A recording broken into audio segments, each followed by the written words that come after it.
आज 16 अक्टूबर दिन बुधवार शरद पूर्णिमा के दिन महामाई दक्षिण काली मंदिर के दर्शन किए, जहां पर श्री 1008 निरंजन पीठाधीश्वर आचार्य महामंडलेश्वर परम पूज्य स्वामी कैलाश आनंद गिरी महाराज के निवास स्थान पर उनकी बहुत ही घनिष्ठ परिचित पारिवारिक डॉक्टर प्रियंका शुक्ला राष्ट्रीय प्रवक्ता हैं, लखनऊ से आए हैं। उनसे एक शिष्टाचार भेंट के दौरान उनसे शिष्टाचार मुलाकात हुई। देखते रहिए उदय उत्तराखंड न्यूज हरिद्वार से चंद्रकांता के साथ।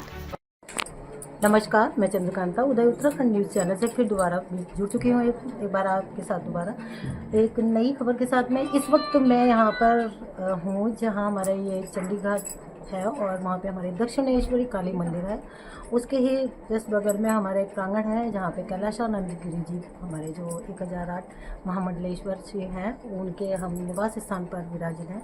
और इस वक्त मेरे मध्य उपस्थित हैं हमारे राष्ट्रीय प्रवक्ता जो कि विश्व हिंदू परिषद के हैं और लखनऊ से यहाँ आई हुई हैं और जो कि कैलाशानंद गिरी जी से भेंट करने आई हैं।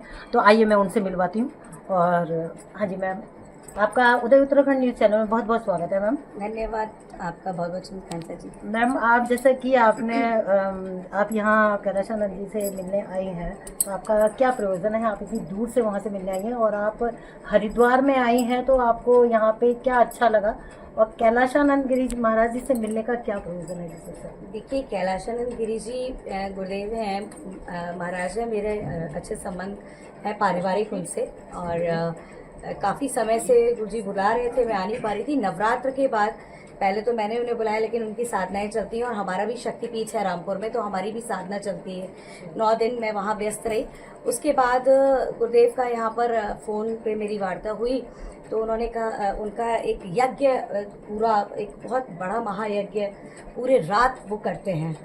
रात के 1 बजे से लेकर सुबह 9 बजे तक 10 बजे तक कई बार वो यज्ञ चलता है। 6-6 घंटे का वो यज्ञ होता है और उसमें उन्होंने मुझे आमंत्रित किया और उसमें जो है मैं यहाँ पर आई और माँ काली की विशिष्ट पूजा करने का सौभाग्य मुझे प्राप्त हुआ। पूरी रात हम लोगों ने महायज्ञ वो किया गुरुजी के सानिध्य में, और भी शिष्यगण थे और बहुत ही अच्छा सुंदर अवसर। नवरात्र के बाद ये जो पूर्णिमा तक का समय है 11 से लेके 17 तारीख तक, उसमें ये यज्ञ का आयोजन गुरुजी के यहाँ होता ही है। जो पूर्णिमा का समय है, नवरात्र जिस भी डेट्स में पड़ती है उसके बाद का पूर्णिमा का समय, तो उसमें मेरा आने का यहाँ पर अवसर हुआ। और हरिद्वार से तो मेरा बहुत पहले से ही काफ़ी अच्छा पुराना नाता रहा है। माँ गंगा से मेरा एक अपना आत्मीय संबंध है, कनेक्शन है, तो मैं अक्सर हरिद्वार आती रहती हूँ।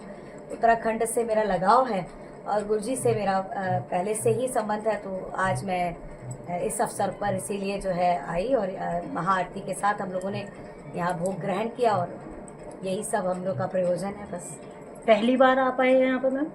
नहीं, मैं यहाँ तो कई बार आ चुकी हूँ, आपसे मुलाकात पहली बार हो रही है। आपको बहुत बहुत शुभकामनाएं इस चीज़ के लिए उत्तराखंड न्यूज़ चैनल की तरफ से भी कि आप हमारे हरिद्वार में यहाँ पे पधारे और हमारे यहाँ पर दक्षिण काली मंदिर का आपने यहाँ पर दर्शन किए। माता रानी आपकी सभी मनोकामनाएं पूर्ण करे। और कुछ बताइए मैम, अपने यहाँ पर आपने अभी कितने दिन और यहाँ पर रुकेंगे? मैं 2 दिन यहाँ पर स्टे मैंने किया, क्योंकि रात का पूरा हम लोग का जागरण होता है, तो 2 दिन का स्टे बहुत आवश्यक हो जाता है। आश्रम है और सुंदर, इस पीछे दक्षिणेश्वर काली मंदिर के पीछे जो है घाट है, गंगा घाट, वहाँ आप स्नान करके जो अनुभूति की प्राप्ति करते हैं तो बिल्कुल स्वर्ग की जैसे, जो आध्यात्मिक लोग होंगे उनके लिए तो स्वर्ग के अनुभव जैसा अनुभव है। और तो मेरी तो भूख अध्यात्म की है, तो मेरी तो यहाँ आकर के काफ़ी संतुष्टि मिलती है और मैं अवश्य 2 दिन रुकना पसंद करती हूँ कि 1-2 दिन मैं यहाँ ठहरूँ। तो यहाँ का जो एक सुंदर माहौल है, यहाँ गुरुदेव की जो एक व्यवस्था है उसमें बहुत ही सुंदर। माँ काली का देखिए एक व्यवस्थित स्वरूप के साथ जो पूजन अर्चन यज्ञ, और आज जो है कन्या पूजन भी किया गया और उस कन्या पूजन में मेरी बिटिया का भी पूजन हुआ, तो ये भी एक सौभाग्य का विषय रहा। रोमांचित रही वो भी। तो गुरुदेव ने जो है बिटिया रानी को भी हमारी जो है वो भी, क्योंकि परिवार सहित आई हूँ तो उसको भी जो है पूजा तो वो बहुत प्रोसेस से जो ये क्रिया होती है ना, वो स्वयं ही शक्ति के जागरण का एक विशेष प्रोसेस है।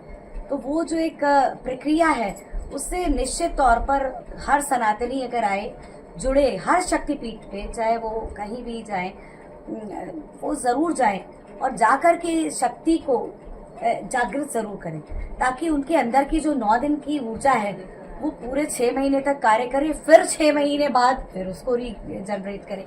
यही संदेश मैं देना चाहती हूँ। बहुत सुंदर संदेश है।